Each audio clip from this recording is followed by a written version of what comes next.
Oh come, dearest Emma, the rose is full blown, the riches of flora are lavishly strewn, the air is all softness and crystal the streams, the west is resplendently clothed in beams. Oh come, let us haste the freshening shades, the quaintly carved seats and the opening glades, where the fairies are chanting their evening hymns, and in the last sunbeam the sylph lightly swims. And when thou art weary, I'll find thee a bed of mosses and flowers to pillow thy head. There, beauteous Emma, I'll sit at thy feet, while my story of love I enraptured repeat. So fondly I'll breathe and so softly I'll sigh, thou wilt think that some amorous zephyr is nigh, yet no. As I breathe, I will press thy fair knee, and then thou wilt know that the sigh comes from me. Then why, dearest girl, should we lose all these blisses, that mortal's a fool who such happiness misses? So smile, acquiescence, and give me thy hand, with love-looking eyes and with voice sweetly bland.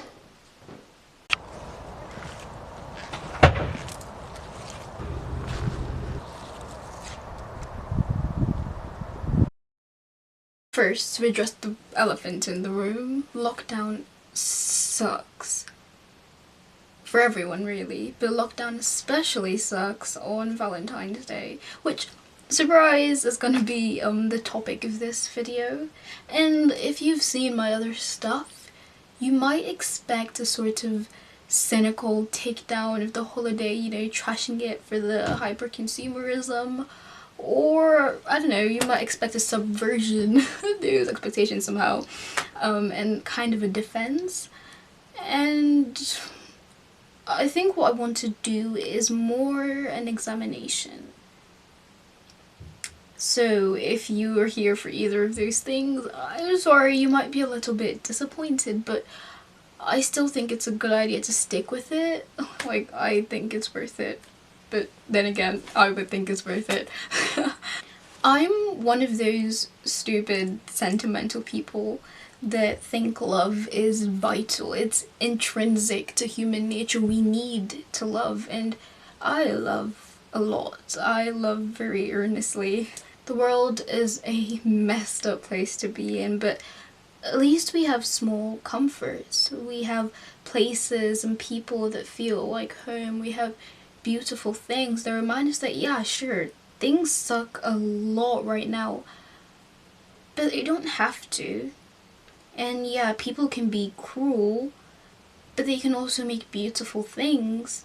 And the fight for better will be difficult and painful, but there will always be these small moments of just beauty.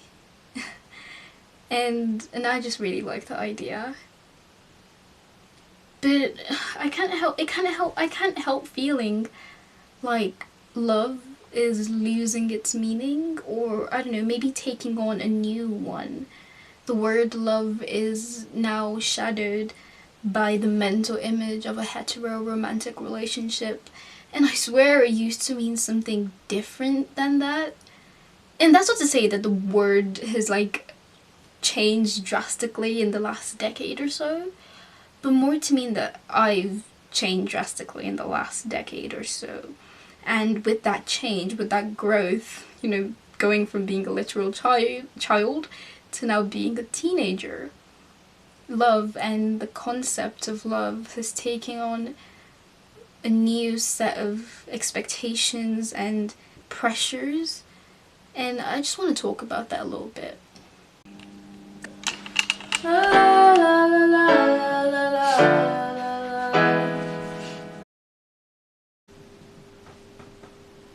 With how sad steps, O moon, thou climbs the skies, how silently, and with how wan a face. What may it be that even in heavenly place that busy archer his sharp arrows tries? Sure, if these long, with love-acquainted eyes can judge of love, thou feel'st the lover's case. I read it in thy looks, thy languished grace. Thou feel'st the life thy state descries. Then, even a fellowship of moon, tell me, is constant love deemed there but want of wit? Are beauties there as proud as here they be? Do they above love to be loved, yet these lovers scorn whom the love doth possess? Do they call virtue their ungratefulness?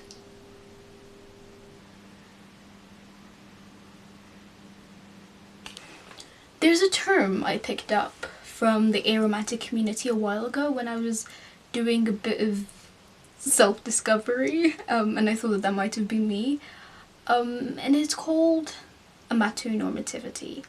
It was coined by Professor of Philosophy Elizabeth Brake to describe the pressures that she faced in her romantic relationship.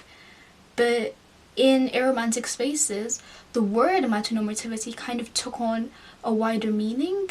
It wasn't just the pressures you face in romantic relationships, but the pressures to be in one, the constant societal reinforcement of that. And from the outside, it can look like everyone is constantly in a rush to be in a romantic relationship. Like, no sooner do we come out of one, do we start rushing back into another one, because we've learned to define ourselves by our desirability. And just like with everything else, amatonormativity is something that affects different people differently. I feel the tendency on the part of straight and compet women to define themselves by their desirability to straight men is kind of an extension of patriarchy. Like, amatonormativity is kind of a byproduct, because that's kind of what it is at its core. It kind of enforces and encourages people to define themselves by how conforming they are to this heteropatriarchal ideal of a man and a woman.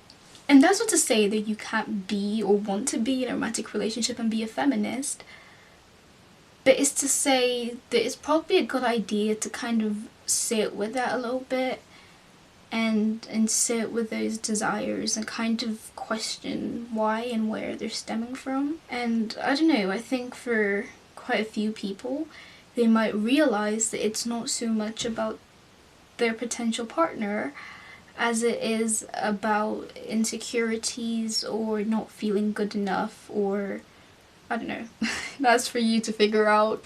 Amatonormativity soaks Valentine's Day to the core, and even if you are in a romantic relationship, there's still just an abundance of pressures to be found everywhere. The pressure to do something big and social media worthy, to go out on a fancy date, something that you can, Instagram, and that I can't make it make sense, because why? Like, why isn't it supposed to be this super private, intimate thing? Why have we turned it into almost a competition? I don't know. It just never really made any sense to me. And I think that's one of my biggest struggles with Valentine's Day, is that it just feels very fake, very performative and for show. And I think that's kind of a byproduct of hyperconsumerism. You've got to love how capitalism basically just ruins everything.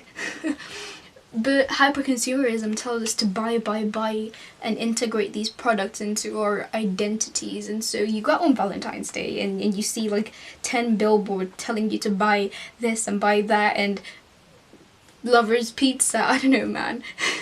and we buy all these things, right? But we're not any happier. We're not any more in love or any more satisfied. It's just a new set of anxieties and pressures for no damn reason. But of course, in the pandemic, you can't go out, and the pressure feels ever so slightly lighter. I don't know, I mean, social media is still there, but you can turn off your phone, and the moment you do that, it's kind of gone. I don't know, maybe that's just me, but it feels just a little bit easier. But I think that still leaves us in this really weird place, because after going through our entire lives, or our entire adolescent lives, defining ourselves by our romantic desirability, and then suddenly being unable to go out on a day, and I don't know, if you've gotten broken up with like during the pandemic and you've not been able to meet someone new, and suddenly that very romantic ideal isn't available to you anymore. Like, that's kind of jarring. And if that's you, I just want to say that's okay. Like, I get that it probably stings quite a bit, but that's okay. And honestly, I can imagine how difficult Valentine's Day must be if you're queer, especially if you're closeted, you know, not being able to express romantic love the way that you feel it. And amatonormativity means that there are so few non-cis het expressions of love in the media, because it is about upholding that ideal, and if you're not straight, you probably don't meet it, because again, it's that hetero patriarchal ideal, and that's got to be really lonely. Very ironic how the holiday that's supposed to be about love just winds up leaving some people feeling even more lonely.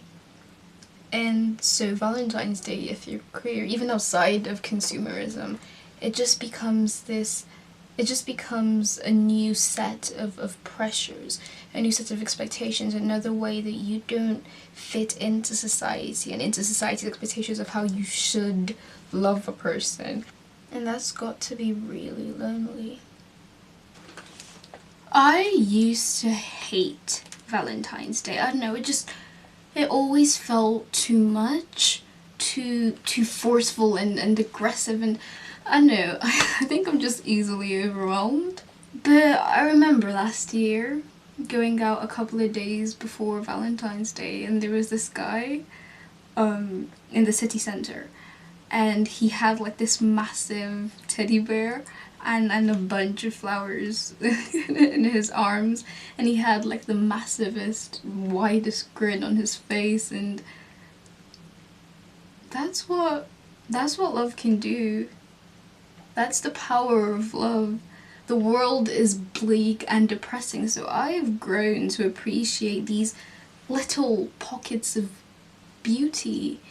And if that's what a day that we've almost arbitrarily decided is when we should celebrate love can do, then so be it. I'm not gonna sit here and be like, oh, Valentine's bad, because it isn't. Not really.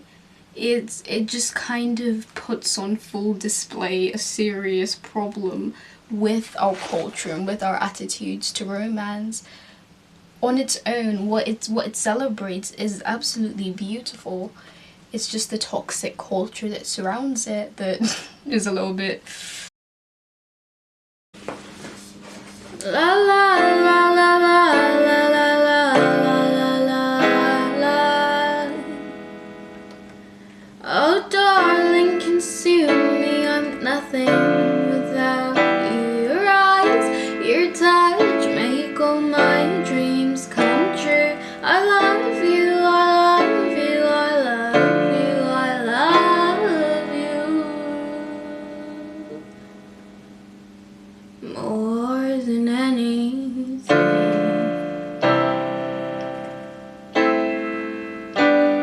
More than anything. More than anything. More than anything.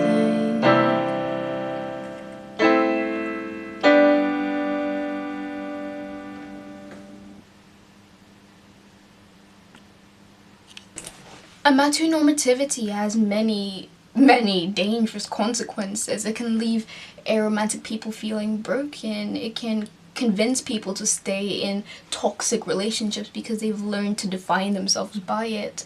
It, as well as, you know, misogyny, is what is at the heart of incel-dom, I guess. Incel-dom. Like, these men, they've learned to define their worth and their masculinities off of, well, I guess it's more like patriarchy is at the heart of it, and amatonormativity is kind of a manifestation of that, if that makes sense. Like, these men, they've learned to define themselves by their romantic and sexual conquest, and by the number of women that they've managed to sleep with and enter romantic relationships with. And honestly, it's just so absurd. Like, it just doesn't make any sense to me, because just because you've never been in a romantic relationship doesn't mean that you don't experience love. Like, it doesn't mean that you're incapable of loving or of being loved.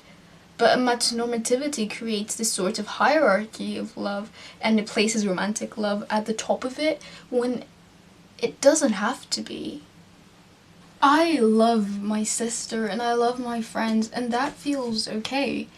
And yeah, sometimes the pressure still gets to me. Like, the media is so concerned with romance. They make romance such like a crucial part of your adolescence, and I sometimes feel like I'm missing out on being a real teenager, which is just so absurd, because why is the media so preoccupied with teenage romance? Like, what's more compelling, what's more universal than the journey to self, or the conflict between your identity and your parents' expectations of you? Like, come on, there are more interesting things. I'm tired of the same one story. Please, give me more. And it's just, it's tiring, and I imagine it must be so alienating for aromantic teens too. But I'm learning to be okay with where I am, and one day I might be in a relationship and I might never, and that's okay. I'm not loveless, and neither is any aromantic person, and neither are you. Because love exists outside of that stereotypical boy meets girl. And love is everywhere, and I'm okay. Because I have friends and I have family, and I will always have me. And that's good to know. That's really fucking good to know. So maybe it isn't such a bad thing that we can't go out on dates, or I don't know man, do the whole thing around Valentine's Day this year. Maybe it's for the better. Maybe we'll learn to love the people who are within reach, and learn to appreciate our friends and our family, if you can. And most of all, at the very least, just make peace with ourselves. That would be nice. I want to read a last poem to you, and it's a contemporary one written by a woman called Wendy Cope. I love the other poems in this video. They're personal favorites of mine, but I think this one hits a little bit differently. And it might not feel like a love poem at first, but I swear to you that in its essence it's absolutely nothing but. So here it is. At lunchtime I bought a huge orange. The size of it made us all laugh. I peeled it and shared it with Robert and Dave. They got quarters and I had a half. And that orange, it made me so happy. As ordinary things often do, just lately. The shopping, a walk in the park. This is peace and contentment. It's new. The rest of my day was quite easy. I did all my jobs on my list and enjoyed them and had some time over. I love you, and I'm glad I exist. Yeah.